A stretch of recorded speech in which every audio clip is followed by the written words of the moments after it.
मुल्क भर की तरह डस्का में भी पाकिस्तान का 75वां यौम आज़ादी मिली जोशो जज्बा के साथ मनाया गया। दिन का आगाज़ मसाजिद में नमाज फजर के बाद मुल्की सलामती व इस्तेहकाम की दुआओं से किया गया। म्यूनसिपल कमेटी में परचम कुशाई की तकरीब में असिस्टेंट कमिश्नर आमना शान तारा ने सियासी, समाजी, मजहबी और सहाफ़ती शख्सियात के हमरा परचम कुशाई की और यौम आज़ादी का केक काटा।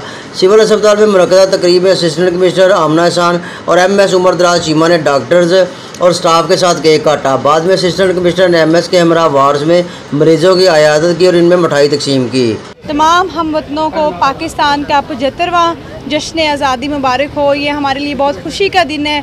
इसके साथ साथ ये हमारे लिए बड़ी याद दहानी का भी दिन है कि आज़ादी कितनी बड़ी नेमत है और हमने इस बड़ी नेमत का किस कदर शुक्र अदा करना है अल्लाह ताला का। और आज़ादी की नेमत को वही लोग समझ सकते हैं जो गुलामी की जंजीरों में हैं। आइए हम आज के दिन अहद करें पाकिस्तान की तामीर और तरक्की के लिए हर फर्द पाकिस्तान का अपने अपने हिस्से की शमा जलाएगा।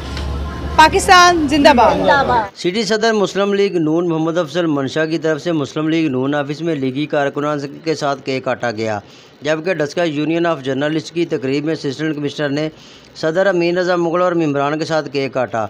बच्चे, बूढ़े, जवान आज़ादी का जश्न मनाने के लिए बहुत पुरजोश दिखाई दे रहे थे। बच्चे भी किसी से पीछे नहीं रहे। कोई चेहरे पर परचम बनवाता रहा तो कोई कौमी परचम की मुनासबत से लिबास ज़ेब-ए-तन किए हुए था। गोया हर कोई वतन की मोहब्बत से सरशार दिखाई दे रहा था। खुदा करे कि मेरी अर्ज़े पाक पर उतरे वो फसले गुल जिसे अंदेशा ज़वाल ना हो। मोहम्मद अमीन रज़ा, डस्का।